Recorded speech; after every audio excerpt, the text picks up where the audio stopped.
Have you ever experienced something so crippling in your life that has made you feel broken? I have. Are you someone who has a giving heart but is struggling to feel good themselves? Are you consistently putting your needs aside to take care of everyone else? If so, you're not alone. Giving starts with giving to yourself so that you are able to give of yourself to other people. Isn't it time you took back control and discovered what makes you tick? Join me in my journey and find out how you can feel better about yourself, live your best life, and share that with others.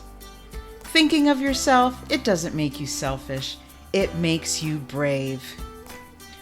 I'm Nelia, and this is the Giving Starts With You podcast.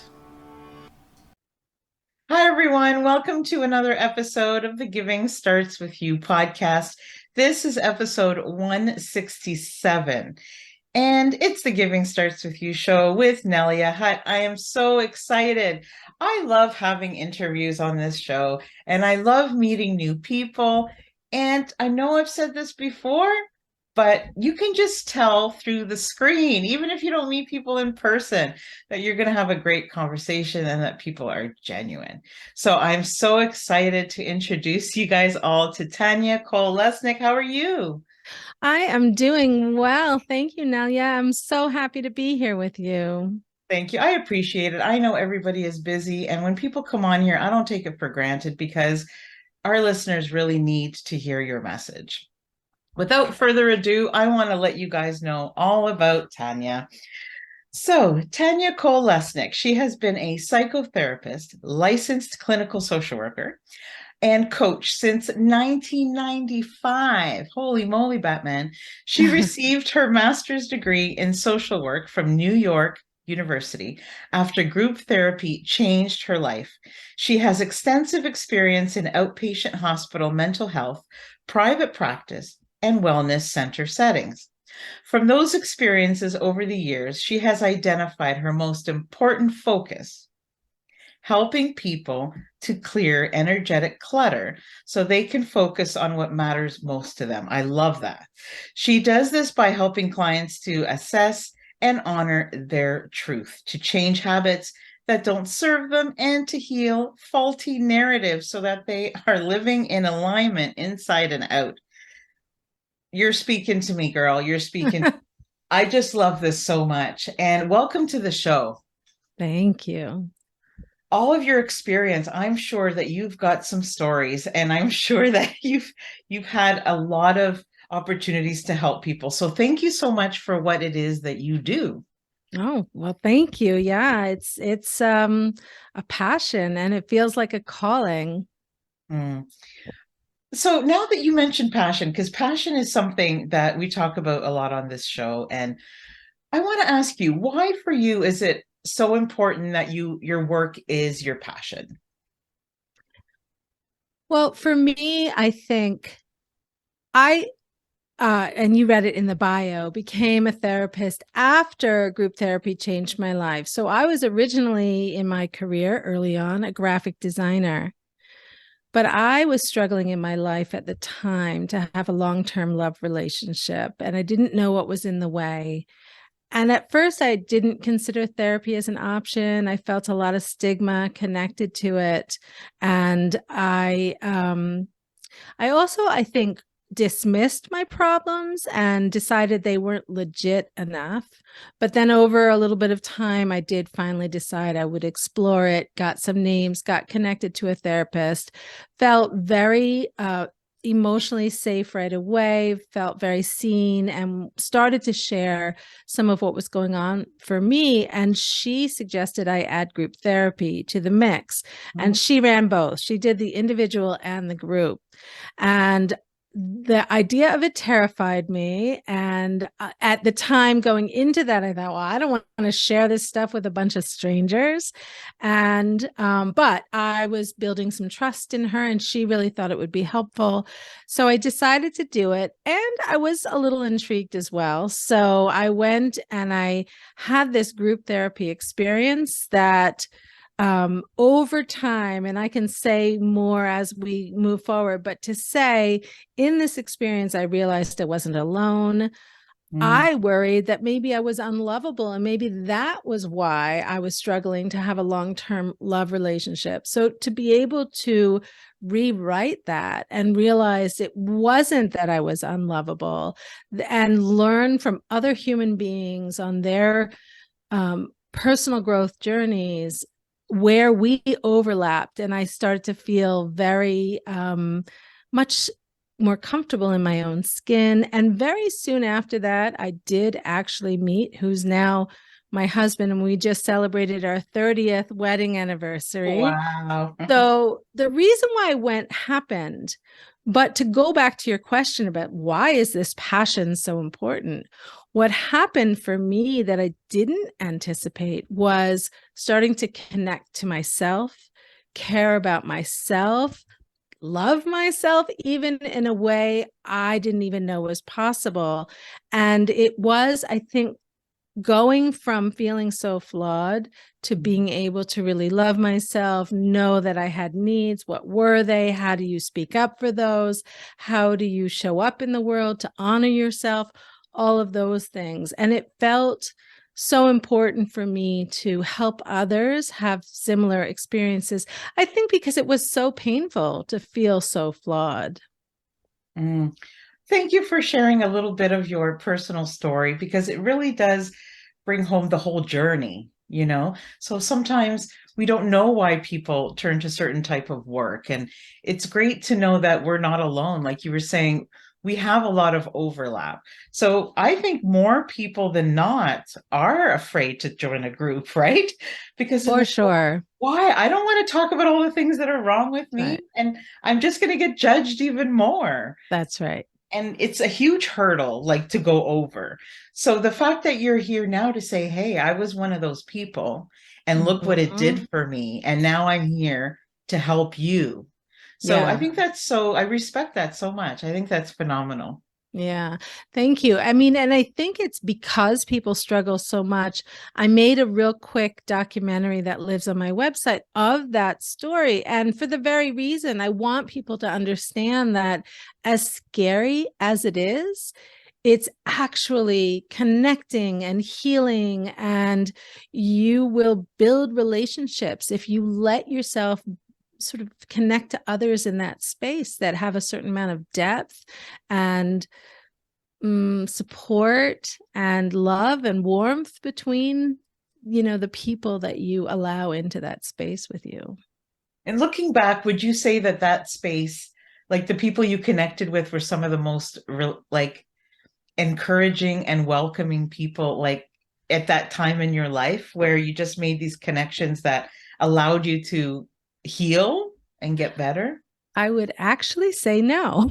Okay. Yeah, because what's interesting is I did a combination of group and individual, and learning about ourselves as you're interacting with other human beings can really help with healing.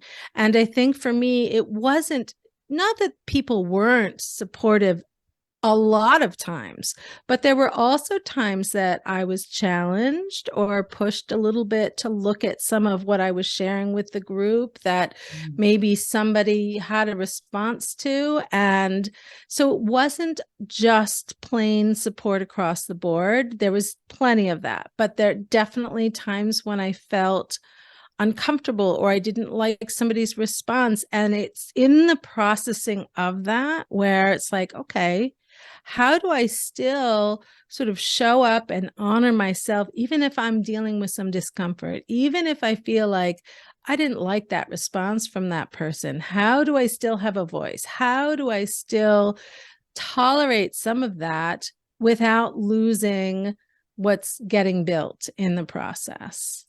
I love that you said that. I absolutely loved it because I had the exact same experience. So I was riddled with anxiety for a long time. I went to a group and I was terrified. I was like, I don't know. These people are going to think I'm crazy. What am I doing here? I already feel bad enough. They're going to like ridicule me. It was scary. This Yeah. is real stuff, when you're going through some challenges, right? And I was there and I was still uncertain. I walked in and I was still uncertain about it. But then that started happening. I was very guarded at first, and you are careful about what you say, but you start to say something. And for those people, I don't know if that was your situation, but when I went in, I was like, I'm not going to speak. I'm just going to listen. I'm going to learn. And I wanted to start sharing, but you're right. Like I did feel a little bit guarded, but it was the conversations around me that made me turn inward. So that's what you're saying, right? Like Mm-hmm. you learn through listening and through allowing yourself to feel. Mm-hmm. I think all of that. I think you learn from speaking up and having a voice. You learn from getting quiet. You learn from emotions that come up that are like, maybe I feel a little irritated. What's that about? And getting honest with yourself, not necessarily in the room. You don't have to share with everybody, I'm really annoyed right now, although sometimes that could be a choice to make and that could be helpful with growth. And I think in the groups that I run now, I would say it might feel more supported across the board. Um, Not that people don't have things that come up that are like, I wonder what that is about, and get curious. And maybe they process some of that separately with me or on their own if they're journaling, that kind of thing. But I think that we definitely have a culture of support. It was maybe a little bit less so in the group that I was in 30 years ago. And I'm not quite sure why. I mean, the group that I was in was men and women, and the groups that I run have been all women, although I'm expanding and moving towards all genders in one of the newer groups that I'm building. So I'm excited about that. So I don't know, maybe there was a little different flavor, and all groups are different. All groups have different cultures depending on the leader, depending on who's in the group and what the focus is, and what the space gets created by the leader and the people that are in the group. Mhm. I think at the end of the day, it's really a safe space. And I think people need to know that because it Mm. can be very scary. And Mm-hmm. what do you tell people when they're kind of on the fence and say, I think this will be good for me, but I don't know. I don't think I could do it. Yeah. Like, how do you Yeah. get over that? Because it's going to help them. Right, right. Yeah, it's funny because I deal with it so much, and I work with people individually and want to move them often towards group because I find it so powerful that I want it for most of my individual clients to move towards that. Um, And so often there's some seed planting, and I'll talk to somebody about it before. I know that they'll need some time. I know that they'll need some time to sort of take in the idea and hear me out as I try and help them understand how group can be helpful. So I give it time, I give it a little bit of education, even so then I can say, this is how group could be helpful with this situation. And I might describe for somebody, um, I'm trying to think, what would I say? It's usually something like if somebody's working through a limited belief or something, to help them see, if you're with other people, you'll hear about their limiting beliefs. You've got your own limiting beliefs, and that can be really helpful. So as I notice different places where it might be helpful, I'll let people know. What I often find is that there's resistance for a while. And then at some point, when people feel maybe a little bit better in the individual, they kind of know what their issues are. They still want growth and support, but they're not feeling ready to leave. Then there might be a more of an openness towards group. And what often happens is somebody will say even after the very first session, Mm. oh, I get it now. And isn't that amazing that they get it Yeah, now? Like I love they it. say it like it's nothing, but it means so much because you don't know these people could be suffering in silence. Not that you have to go and talk, but it's like just being around, Mhm. even if you don't feel like sharing, just being around other people. We were Yeah. talking before we hit record about ending loneliness and how Mhm. many people in this world are suffering alone, and you don't have Yeah. to. Because Yeah. at the end of the day, the truth is we all have more than one thing in our lives. Mm-hmm. And we're really Yeah, here to help one another, work that out. for sure. For sure. And I think that there is, I mean, there is um kind of a lack of shame in a way. I mean, not to say it's gone completely, but to say because people are being vulnerable with each other, there is that sense of like, oh, it is okay to share this because so and so just shared this part of their life. And so if they can say that, maybe I can say this other thing. And I think for that to become more and more an experience that people trust and feel some level of comfort with, even though it can be uncomfortable, of course, to be vulnerable, but to know that this is a place where it can happen and you get support and we celebrate each other as little incremental movement starts to happen. And really, there's such caring between each other. It's lovely. It's really such a honor to be a part of that, and to see them experience it with each other is pretty amazing.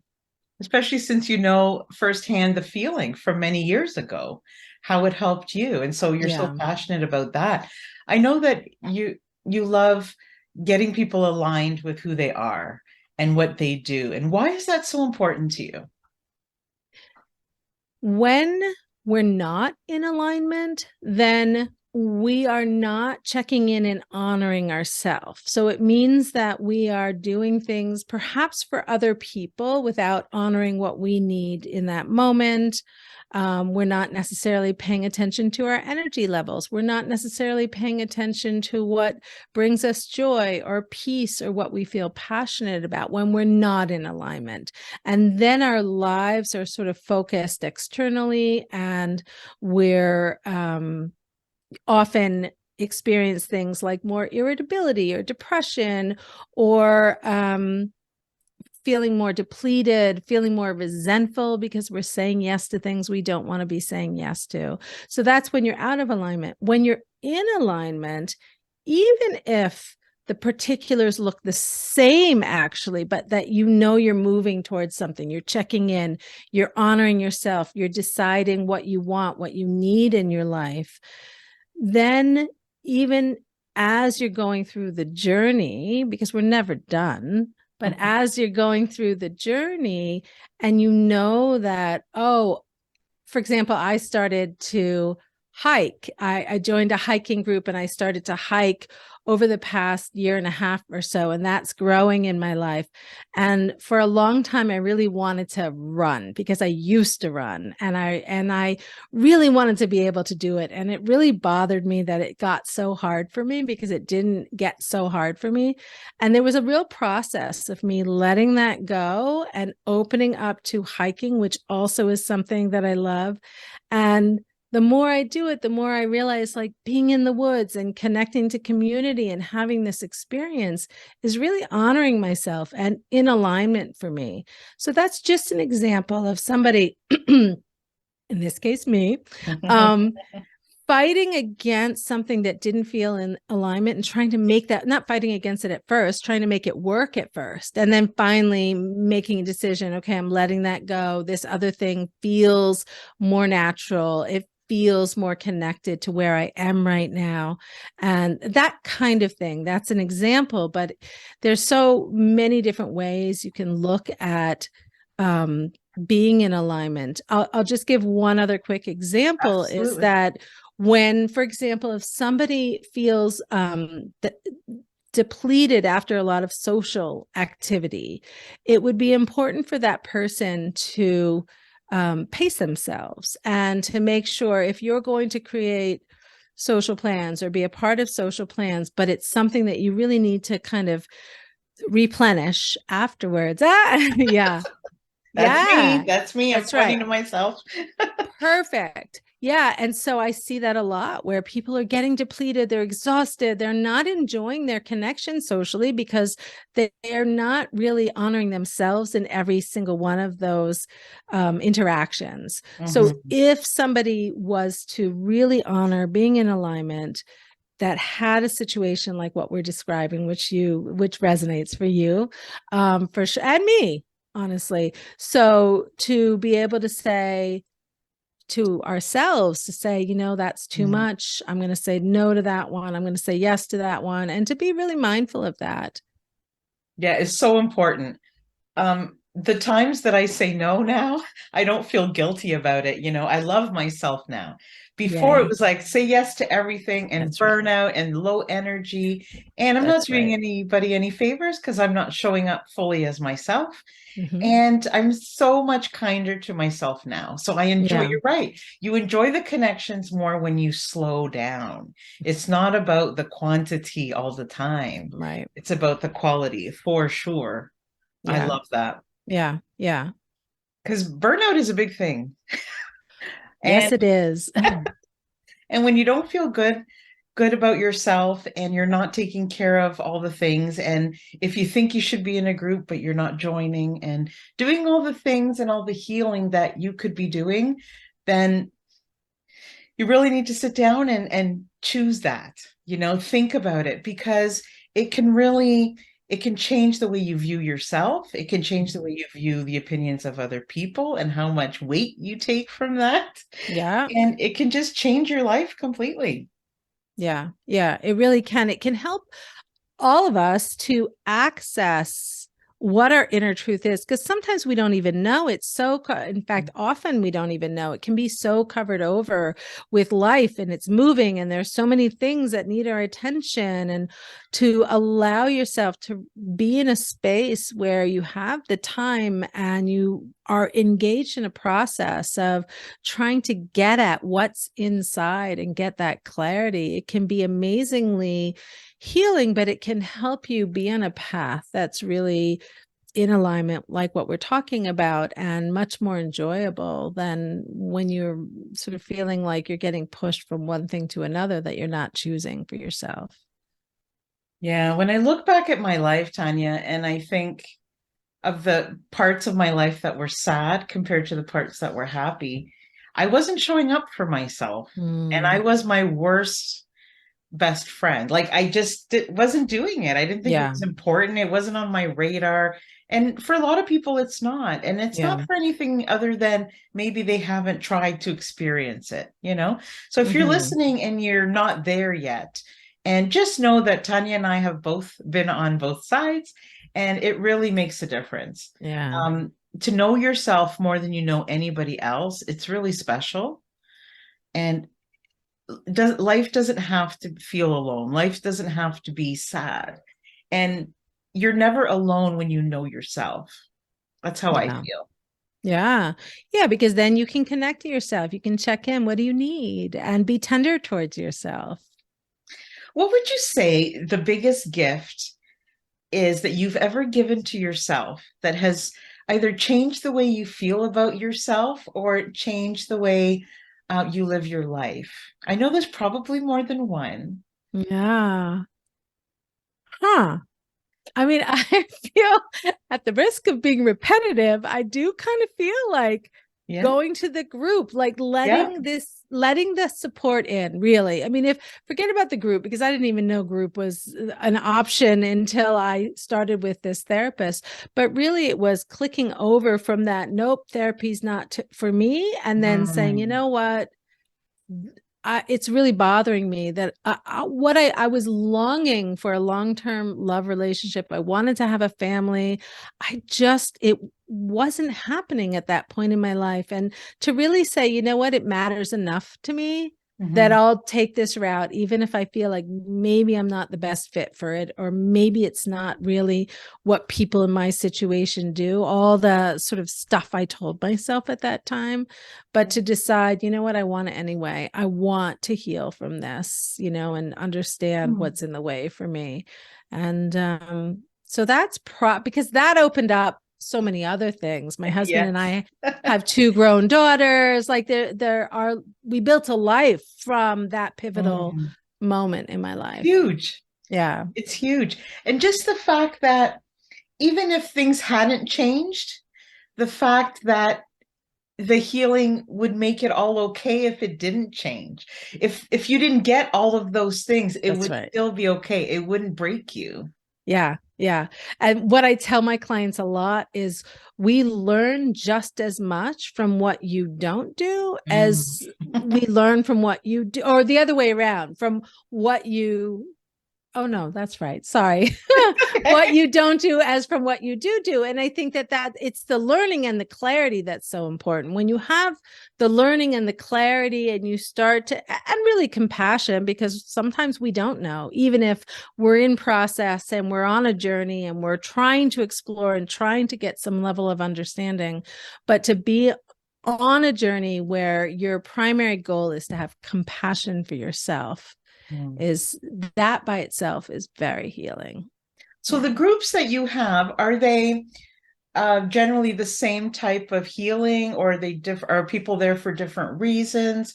Or is it more about confidence and self-worth? Or is it specifically like a group for somebody struggling with this, or I a actually mix? don't have issues being the Okay. connecting piece. Okay. It's really about human, we're all sort of overlapping at that human level. And so it's always people who have enough understanding of what their issues are that they're not feeling like an exposed nerve from it. Like they've done Mhm. enough work or they have enough understanding of some of what the struggles that they have, and then they want more.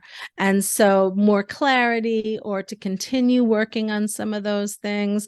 And really, that's the common thread of people that I think everybody that comes is amazing and they have these gifts, and really to help people connect to their inner magic, whatever it is for each person.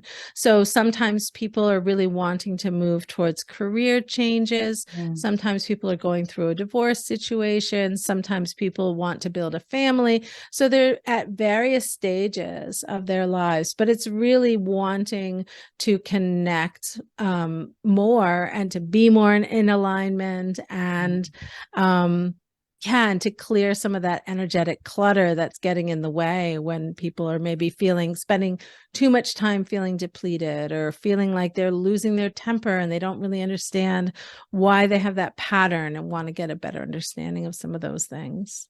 Yeah, I love that you do that. It's such important work. And, I've been to different countries, and when I come back, it's always the same. I always say, yes, there's differences, but there's more similarities than there are differences. At the end of the day, we all want to be Yeah. loved.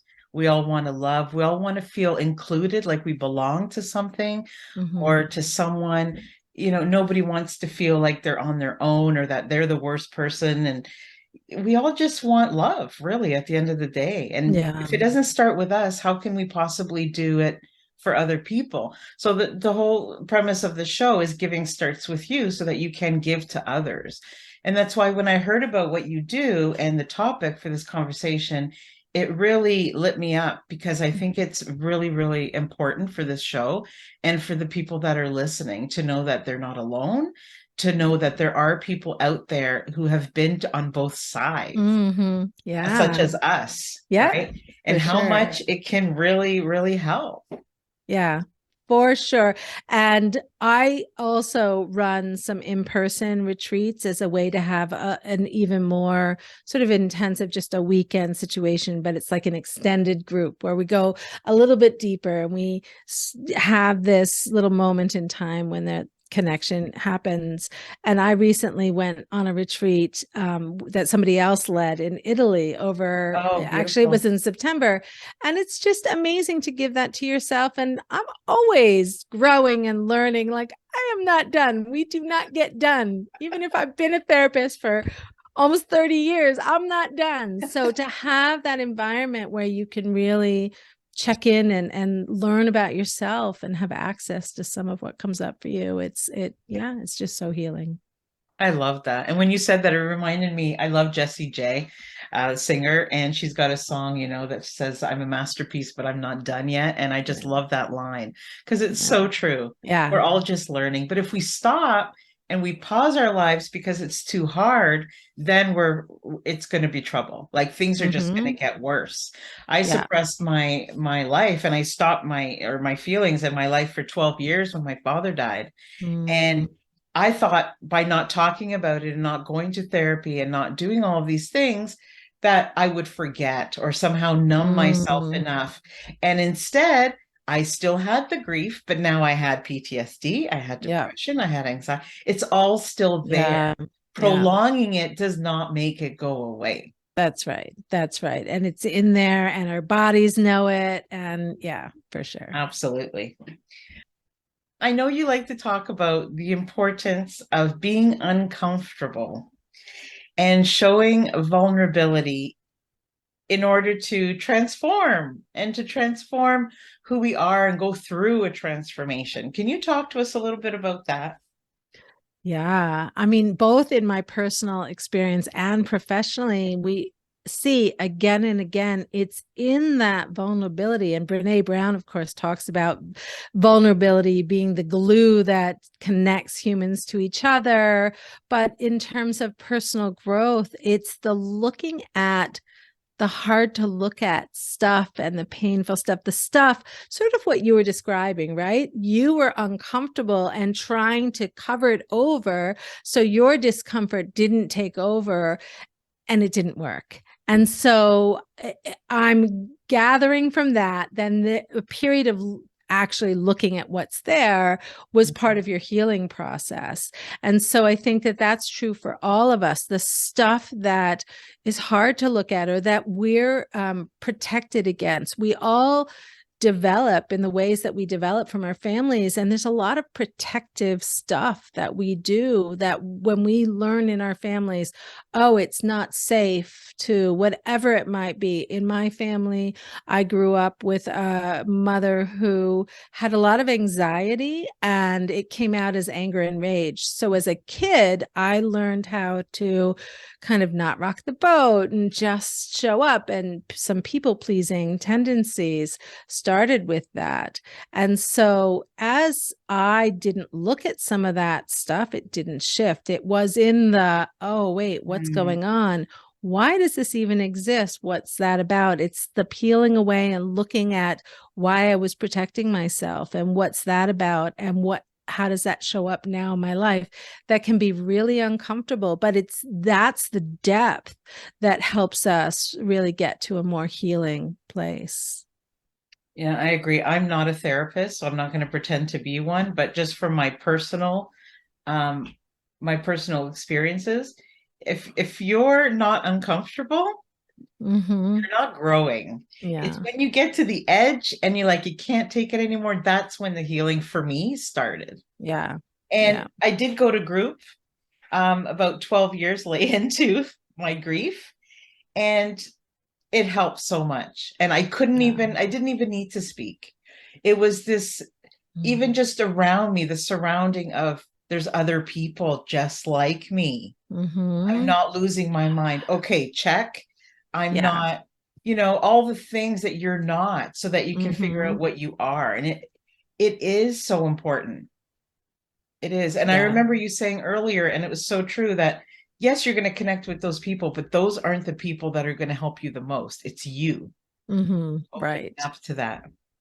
That's right. That's right. They can't, I mean, they can do whatever they can do, but it's really you checking in and seeing what's coming up for you and communicating it or not. You don't have to, but noticing, seeing what, and learning from yourself. And if things do become scary or uncomfortable, I mean, you're there, you know? Mm-hmm. That's right. Yeah. So, and you're there and you're a qualified person, and you have all the tools to help these people. So Yeah. it's a safe place for them. Yeah, for sure. I mean, I'm there. And so if something's happening while it's happening, I can respond to it or I can reach out to somebody right after group if I feel like privately connecting would be more helpful in that moment. Or if we have a session scheduled, perhaps it would be something to explore. And just to say, I noticed that you got real quiet after whatever. We've had this shared experience now. So I'm able to kind of see some of the interactions Mhm. and help some somebody start to find the words. What was that for you? What came up for you? I noticed some shutting down. What is that? And not necessarily in the group, because that can feel too intense. And so if somebody has time and space to get to it, I think that also is an important part of the healing. Yeah, we're talking about groups and the importance and what type of groups. You want to make sure you're joining groups that are supportive, right? Not all Yeah. groups are good groups, Yeah. depending on the leaders of the group. But going back to right at the beginning of our conversation, when you said you didn't want to go to therapy because of the stigma. So Mm-hmm. if you're listening Yeah. and or watching on YouTube, Tanya and I, we're both professional women. We both maybe hesitated to go to therapy, and here Yeah. we are. We did it. And I'm sure that there are a lot of people hesitant, and the stigma of, oh my God, I can't tell my best friend or I can't tell my husband that I need to go to therapy. What kind of things can we say to those people to say, hey, if you really feel you need it, it doesn't matter what other people think. It's not a Yeah. negative thing. It does mean you love yourself. What do we do Yeah. for the people even before they get to the choice of I need to go to therapy? I think it can be helpful to expose yourself to different communities where that is more of the norm, that's more of the language. So it could be something like listening to your podcast, that kind of thing, starting to hear language about that, starting to hear, well, what are the people talking about? What are some of the nuances? And stay open to, there's a lot of people that are talking about therapy, or it doesn't have to be therapy, but focusing on your own personal growth as being a way to start to feel better and to pay attention to different communities. I really like the holistic psychologist. I don't know if yeah, she's got a huge following on Instagram and has written a couple of books, but I love the work that she puts out there because it's so helpful and clear. She's very concise and she explains different concepts. So I think little ways to start to familiarize yourself with what's that language like? What are people talking about? And see how you feel when you're kind of paying attention to some of that. I think that's a start. On my website, I have a free 3-question inquiry. And it's really designed to help people get some clarity in their life and start to get into a process of, what do I want? What do I not want? How do I honor myself? That kind of thing. And to really use that as a tool to keep checking in. So I think even if you're not ready for therapy, to start exploring that world a bit.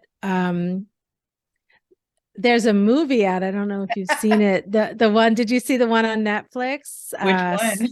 Stutz, the one on Netflix. This, I think it's called Stutz. It's this guy, Jonah Hill. Do Okay. you know who Jonah Hill Yeah, is? I He's have like to an watch actor. that. He Okay. had a therapist that helped him so much in his life. He wanted to make a documentary about him.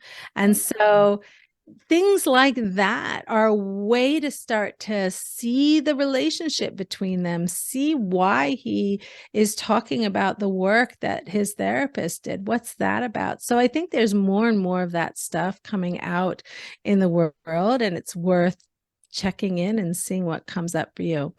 The other thing I would say is, when you asked me the question, what's one of the best gifts I ever gave myself, right? And it was opening up to that. I think to allow yourself to take a leap of faith, and you don't have to sign on with anybody, but maybe let yourself check in, have a session with somebody, see how it feels.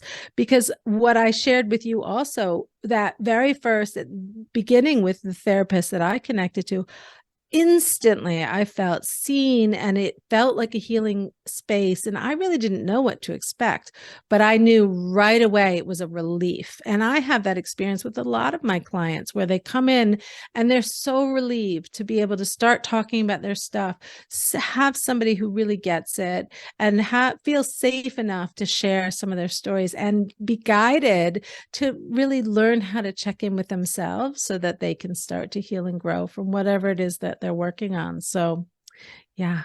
And the relief, it really, at the end of the day, it brings hope, right? So we talk about hope a lot on the show too, because for me, if you're a person feeling hopeless, Mm-hmm. that's scary. Yeah. And it's very sad. And so we need to give hope. We need to give hope to ourselves as much as we need to give it to other people. In my trailer, I talk about how I felt broken during my downtimes. And that's something I hear other people say when I say, well, do you think therapy would be good for you? Oh, no, I'm broken. Nobody can fix me. Mm, And just the language we tell ourselves, I yeah. think, do you find that that helps us get, sometimes it takes a little bit of courage too, right? I think absolutely it takes courage for sure. And you were commenting on language. I think language is so important. And when I work with people, I often talk about how they can support themselves between sessions or between groups and help them come up with some way of checking in, some kind of a mantra, a reminder of some sort. But it's always so much more powerful and helpful when it's somebody's own language, because if it's not language that resonates, then it's much easier to dismiss it. And so to keep finding the words, finding a way to understand something that really resonates for you is so important. No, thank you for saying that, because it's okay if you go and connect with a therapist and it's not your flavor. That's Like, right. really, that happened to me. I'm like, well, this Yep. person's kind of talking above my head, and I'm sure they know what they're talking about and they're going to help me, but I'm not feeling it. It's okay to change. That's right. That's Think of yeah. yourself. That's Absolutely. right. Fit is so, so important. It really is. Your Yeah. groups sound amazing. I gotta say, Yeah. I they love sound them. great. So if Yeah. somebody wants to work with you, can you tell us what the best way to connect? Yeah. The best way is to hop on my website. And the easiest way to get there is clearenergeticclutter.com. So if you get to my website, and then on there, you'll see different choices. The 3-question inquiry is on there. My documentary is on there. You can learn about my group program as well. So yeah, I would love to hear from anybody that wants to connect. Absolutely. And yeah, like Tanya said, she's got it's a free mini class as well. It's 7 minutes on her website, the 3-question inquiry that helps you get clarity on what you really want in your life. And we can all find 3 minutes. Come on, guys. Yeah. Come on. It's not going to cost you anything. You all need to go and check it out. If you don't take care of yourself, and I know that all these people that are listening to my show and all the people that I surround myself with are all givers, and they're all Mm, heart centered. So I know they give a lot, yeah. which means they burn out a lot. I know this feeling. And so it's so important to take care of yourself so you can continue to give back, so you can continue to give to other people as well. You can't have one without the other. That's So right. take care So, of so yourself. important. Yep. Is there anything, Tanya, that we didn't talk about today that you wanted to talk about?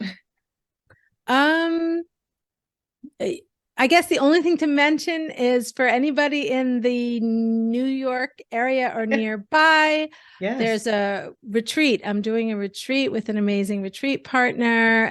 One of these retreats that I told you about where you go deep. It's just a weekend and you go deep. But that information's on my website. But just it, I love groups, but there's also something so special about Oh, yeah. spending a weekend together where you can really bond and connect at this deep level. And so just to put that word out there. Yes. And I do have listeners in New York for sure. So where in New York? Like, The retreat is in Cold Spring, New York, which okay. is north of the city by about an hour or Okay. so. Yeah. That's awesome. Yeah. People should check that out. Yeah. Stay in touch. And, if you guys have any questions for Tanya, or you have any questions for me, if you're a little bit hesitant on how group can help you and you have some, more questions, you want to learn more, just connect with us for sure. Yeah. That would be amazing. Thank you so much for what you do and for helping all the people that you help. It is honestly very, very important. Oh, thank you. And thank you for doing this and your message. I feel very much in alignment with you and I really enjoy that. Thank you, Tanya. Thank you. Thank you for tuning in to this week's episode. If you enjoyed what you heard, please subscribe or leave a review. See you next week on the Giving Starts With You podcast.